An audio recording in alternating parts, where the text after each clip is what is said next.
আসসালামু আলাইকুম। Hello everyone. Differentiation বা অন্তরীকরণ নিয়ে এটি হচ্ছে আমাদের প্রথম ভিডিও। সো আমাদের প্রথম পর্বে আমরা আসলে গুরুমান ও লঘুমান রিলেটেড মজার একটি অঙ্ক দেখব। তো চলেন, যারা আসলে গুরুমান লঘুমান কিভাবে বের করে এটা আমরা জানি না, তাদের জন্য আমরা সংক্ষেপে কিভাবে গুরুমান বা লঘুমান বের করতে হয় সেটা একটু আলোচনা করে আসি। সো আপনাকে প্রথমত যে কোনো একটা ফাংশন দেওয়া থাকবে y=f(x). আপনি যেটা করবেন, গুরুমান বা লঘুমান নির্ণয় করার জন্য প্রথমত এই ফাংশনটাকে একবার ডিফারেন্সিয়েশন করে নেবেন, dy/dx বের করে নেবেন। তারপর সেই dy/dx আপনি 0 ধরবেন। এই যে ইকুয়েশনটা পেলেন, এই ইকুয়েশনটাকে সমাধান করবেন। সমাধান করলে আপনি এক্সের কিছু মান পাবেন। ধরে নিলেন 2টা 3টা কিছু মান পাবেন। এক্সের ওই মানগুলোকে আমরা আসলে বলি সংকট বিন্দু, সন্ধি বিন্দু, স্থির বিন্দু, ইংলিশে আমরা বলি ক্রিটিক্যাল পয়েন্ট, অনেক বইয়ে চরম বিন্দু আসলে আমরা বলে থাকি। বেসিক্যালি এক্সের এই মানগুলো চরম বিন্দুর ভুজ হয়ে থাকে।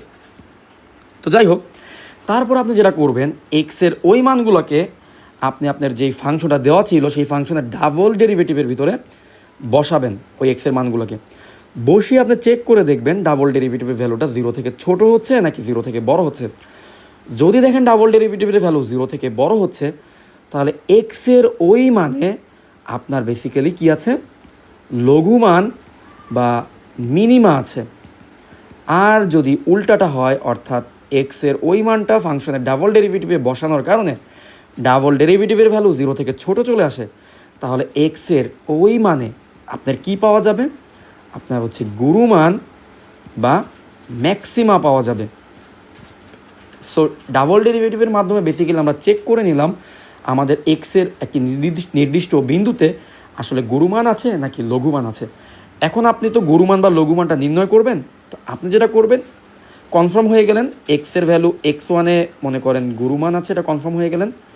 আর এক্সের ভ্যালু x2-তে মনে করেন লঘুমান আছে, এটা আপনি কনফার্ম হয়ে গেলেন ডাবল ডেরিভেটিভ করার মাধ্যমে।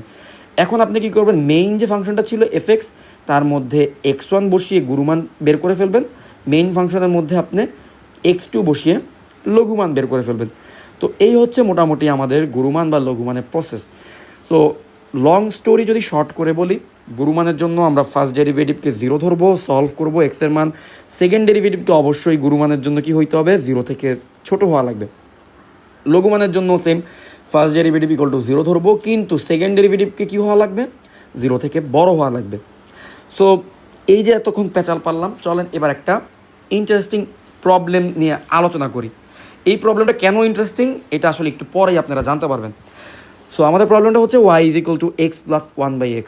এখন আমাদের টার্গেট হচ্ছে এই প্রবলেমের আমরা কি করব, প্রথমত ক্রিটিক্যাল পয়েন্ট বা সংকট বিন্দু বা চরম বিন্দু এগুলো আমরা আসলে বের করব। তারপরে আমরা যেটা করব, গুরুমান এবং লঘুমান আমরা নির্ণয় করব। তো গুরুমান লঘুমান নির্ণয় করার জন্য আমাদের হচ্ছে ফাংশনটাকে একবার ডেরিভেটিভ করে নিতে হবে। সো করলে আমরা পাচ্ছি এক্সকে ডেরিভেটিভ 1/x এর ডেরিভেটিভ হচ্ছে -1/x²।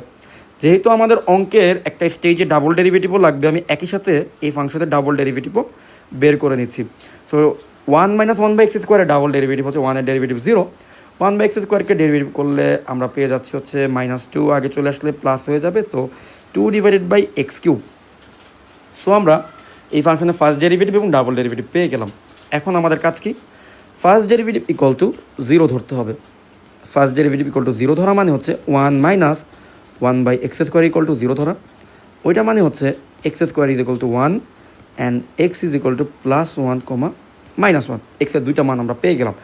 এখন এক্সের কোন মানে গুরুমান আর কোন মানে লঘুমান এটা আমাকে হচ্ছে বের করতে হবে। সো এটা টেস্ট করার জন্য আমরা আসলে ডাবল ডেরিভেটিভ টেস্টের সাহায্য নেব। আমরা ফাংশনের ডাবল ডেরিভেটিভ অলরেডি বের করে রেখেছি। ডাবল ডেরিভেটিভ হচ্ছে 2/x³। এখন আমরা একবার এই ডাবল ডেরিভেটিভের ভিতরে এক্সের ভ্যালু 1 বসাবো। সো আমরা পেয়ে যাচ্ছি 2/1 = 2, যেটা 0 থেকে বড়।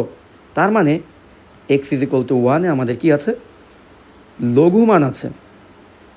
এবার আমরা ডাবল ডেরিভেটিভের ভেতরে x -1 বসালে আমরা পাচ্ছি -2, অর্থাৎ 0 থেকে ছোট। তাই আমরা বলতে পারি x -1-এ কী আছে, গুরুমান আছে। এখন আমরা যদি গুরুমান বা লঘুমানটা বের করতে চাই, আমাদের মেইন ফাংশনটা কত ছিল? X plus 1/x। সো আমরা কী করবো, একবার গুরুমান আমরা অলরেডি বের করে ফেলেছি যে এক্স ইজ ইকুয়াল টু 1-এ হচ্ছে লঘুমান পাওয়া যাবে এবং এক্স ইজ ইকুয়াল টু -1-এ হচ্ছে গুরুমান পাওয়া যাবে। তো চলেন আমরা তাহলে গুরুমান বা সর্বোচ্চ মান বের করে ফেলি। গুরুমান বাংলায় বলবো সর্বোচ্চ মান, বা ইংলিশে আমরা বলতে পারি ম্যাক্সিমা। এইটা হবে ফাংশনের ভিতরে আমরা কত বসিয়ে দেবো? -1 বসিয়ে দেবো। -1 যদি বসিয়ে দিই আমরা পাচ্ছি -1 অর্থাৎ -2। এখন যদি আমরা লঘুমান, সর্বনিম্ন মান বা মিনিমা বের করি, আমরা আসলে এর আগেই বের করে রেখেছিলাম যে এক্স ইজ ইকুয়াল টু 1-এ হচ্ছে লঘুমান হবে। সো আমরা ফাংশনের ভিতরে 1 বসিয়ে দেব। So 1 + 1 which is equal to 2। So একটা মজার ব্যাপার আপনারা একটু খেয়াল করেন, এই ফাংশনের জন্য আমরা পুরা প্রসেসটা যখন ফলো করি, আমরা গুরুমান পেয়েছি -2, কিন্তু লঘুমান পেয়েছি কিন্তু 2। খুবই ইন্টারেস্টিং প্রবলেম। সাধারণত আমরা দেখি যে কোনো একটা ফাংশনের গুরুমান তার লঘুমান থেকে কি হয়, বড় হয়ে থাকে, কিন্তু এইটা একটা ইউনিক প্রবলেম, যেই প্রবলেমের গুরুমানের ভ্যালুটা লঘুমান থেকে কিন্তু ছোট এসেছে। তাহলে কি আমরা অঙ্কে ভুল করলাম? না, আমরা কিন্তু অঙ্কে ভুল করিনি। চলেন তাহলে আমরা এই প্রবলেমটা গ্রাফের সাহায্যে আরও ভালোভাবে ফিল করার ট্রাই করি। সো এইখানে আমরা একটা গ্রাফ দেখতে পাচ্ছি, এটা basically y is equal two x plus 1/x, এই ফাংশনটির গ্রাফ। তো আমরা দেখতে পাচ্ছি এই ফাংশনটির বেসিক্যালি লঘুমান হচ্ছে, এই ফাংশনটির আসলে দুইটা পার্ট, ঠিক আছে? এক্স অক্ষের ডান দিকে ফাংশনটির একটা পার্ট থাকে, এই যে এই পার্টটা, এবং এক্স অক্ষের বাম সাইডে এই ফাংশনটির আরেকটা পার্ট থাকে। এই দুইটা পার্ট মিলেই হচ্ছে আমার এক্স প্লাস 1/x এই ফাংশনটি হয়। তো প্রথম ডান সাইডের পার্টটিতে আসলে ফাংশনটি শুধুমাত্র কি থাকে, লঘুমান পাওয়া যায়, এবং সেই লঘুমানের মানটা কত হচ্ছে, এক্স ইজ ইকুয়াল টু 1 বিন্দুতে এই মানটা আমরা কত পাচ্ছি, 2 পাচ্ছি। এবং বাম সাইডের যে পার্টটা আছে ফাংশনটির, সেই পার্টটিতে এই ফাংশনের কি পাওয়া যাচ্ছে, গুরুমান পাওয়া যাচ্ছে, এবং গুরুমান কত বিন্দুতে পাওয়া যাচ্ছে, এক্স ইজ ইকুয়াল টু -1 বিন্দুতে পাওয়া যাচ্ছে, এবং গুরুমানের ভ্যালু হচ্ছে -2। সো আমরা দেখতে পাচ্ছি যে এই ফাংশনের আসলে গুরুমানটা লঘুমান থেকে ছোট। তো এই প্রবলেমটা আসলে শুধু ইন্টারেস্টিং বললেই ভুল হবে, এই প্রবলেমটা কিন্তু একই সাথে খুব ইম্পর্ট্যান্ট একটা প্রবলেম, কারণ এই প্রবলেমটা কিন্তু অসংখ্যবার বিভিন্ন ভার্সিটি অ্যাডমিশন টেস্টে কিন্তু এসেছে। তো আমি আপনাদেরকে চলুন প্রমাণ দেখাই। জিএসটি 2020-21 এই প্রবলেমটি এসেছিল, সেখানে বলা হয়েছে ফাংশনের চরম বিন্দু কোনটি। সো আমরা অলরেডি দেখেছি এই ফাংশনের চরম বিন্দু একটা ছিল -1, -2, আরেকটা ছিল 1, 2। যেহেতু এক্স ইজ ইকুয়াল টু 0-র জন্য বের করতে বলেছে, তাই 1, 2 হচ্ছে এই ফাংশনের চরম বিন্দু হবে। পরে দেখেন এগ্রি গুচ্ছতে 19-20 এসেছে, সেম ফাংশনের সর্বনিম্ন মান বা লঘুমান বের করতে বলেছে, আমরা অলরেডি বের করে ফেলেছি, এই ফাংশনের লঘুমান হচ্ছে 2।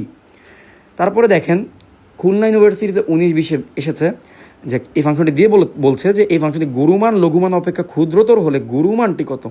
সো আমরা দেখেছিলাম যে ফাংশনের ম্যাক্সিমা ছিল বা গুরুমান ছিল -2, মিনিমা বা লঘুমান ছিল +2, সো গুরুমানটি হচ্ছে -2।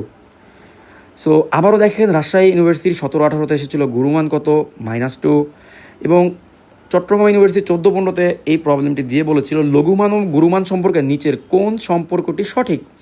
সো এইখানে কিন্তু আসলে লঘুমান গুরুমান থেকে বড়। সো কেউ যদি এই ফাংশনটির ব্যাপারে না জানে, সে হয়তো বা ইন জেনারেল সেন্সে গুরুমানকে লঘুমান থেকে বড় হিসেবে বি নম্বর অপশনটি দাগিয়ে দিতে পারে। সো এই স্পেসিফিক প্রবলেমটির জন্য কিন্তু আমাদের সঠিক উত্তর হবে সি নম্বর অপশনটি, অর্থাৎ লঘুমান গুরুমান থেকে বড়। সো আমরা খুব ইন্টারেস্টিং একটা প্রবলেম জানলাম, এবং এই প্রবলেমটির যে আসলে শুধু ইন্টারেস্টিংই না, এটা যে আসলে ইম্পর্টেন্টও বটে, সেটা আমরা আসলে প্র্যাকটিক্যালি দেখলাম।